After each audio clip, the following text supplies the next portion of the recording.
Phil LeBeau joins us this morning with the CEO. Hey, Phil. Hey, Carl. Ola Källenius. Good to see you here this morning in Los Angeles with a beautiful new AMG GT four-door coupe in the background. Why is this market so resilient when it comes to performance electric vehicles right now? The United States is the biggest performance car market in the world. And this city, Los Angeles and Orange County, is the biggest market inside the United States. So for us to come here and launch this new groundbreaking AMG, this was a natural choice for us. Everybody always says when they unveil a car, it's groundbreaking. But this truly is off the line, faster than a Formula One car, at least off the line initially, correct?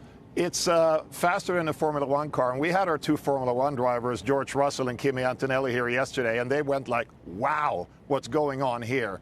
And this is groundbreaking technology. The new axial flux motor is the most powerful, most power-dense electric motor that has ever been made. So this is a hypercar in the electric era. This is a market that loves performance, especially high-end performance electric cars. But overall, when you look at the luxury market in the United States, how do you feel? Do you see any softness there in the market at all, or does it remain as strong as it has been? It's still resilient. You're always going to have ups and downs in consumer sentiment affected by, events.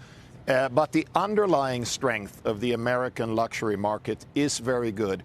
And you can also create your own momentum here. So if you launch a new product like this becomes a must-have. And customers that buy in that segment, they want the best technology and they want the latest and greatest. But there's a lot of hand-wringing over affordability in this country. And obviously Mercedes is at the higher end of the market. Do you feel any pressure to come out on the lower end a little bit more and to say, yeah, we're bringing down some of the prices on our entry-level models? Well, next to this extreme super sports car, we have just launched our entry vehicle here in the United States, the all-electric CLA. And the reception of the car has been phenomenal. It's literally sold out. So the entry point into Mercedes-Benz is, for many people, reachable. So the spectrum of the Mercedes portfolio goes from, high 40s, something like that, all the way up into the six figures. When you look at what's happening with tariffs right now, and I know the EU Parliament was discussing a tariff deal and whether or not they can, ultimately not have to pay 25%. But this will be built in Germany. How much are these tariff issues impacting your bottom line right now? Well, we saw the news while we were having the event here last night that the EU Parliament is now ready to ratify the deal that was struck at the end of the summer last year. And I think that's the direction that we need to go into. Then we have more predictability and planability. Yes, this is built in our main Sindelfingen plant, and we will export that around the world. So to keep that deal intact, as was agreed upon last summer, I think we think that's very important. That plant, along with other plants for other European automakers, feeling a lot of pressure from Chinese automakers in Europe. How worried are you about the inroads that the Chinese automakers are making in the European market? The competition in China is very intense. You have more than 100 players vying for the market there. So it's a marketplace that maybe even has too many car companies. And I think it's natural for any entrepreneur anywhere in the world to try to seek their luck also in other markets around the world. In fact, our founding father, who invented the car 140 years ago in 1886, 2 years later, he set up shop in the United States. So it's certainly part of our DNA to be global.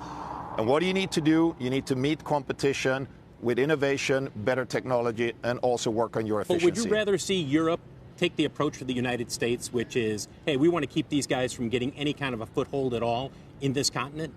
Europe's business model has always been look into the world. And if I look at Germany and a car company like Mercedes-Benz, we have a global footprint. We have production everywhere in the world, but we also export and import in all directions.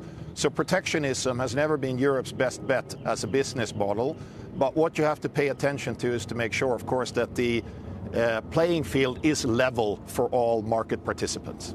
Quickly, the electric vehicle market, it's only about 6 or 7% of the U.S. sales here. By 2030, where are we at in the U.S. when it comes to electric vehicles? Well, nobody has a crystal ball, but the trajectory is going upwards.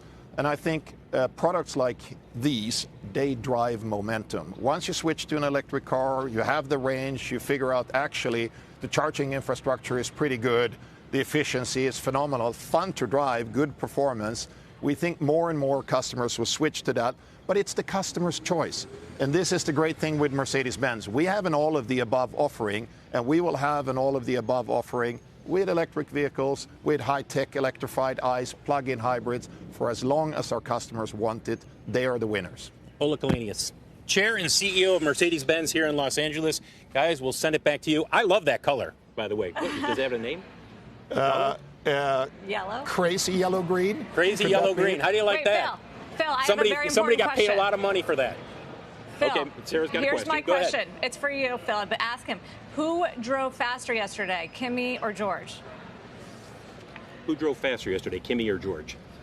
So who drove faster, Kimi or George? Which child do you love the best? You cannot answer that question. I would say they were equally fast.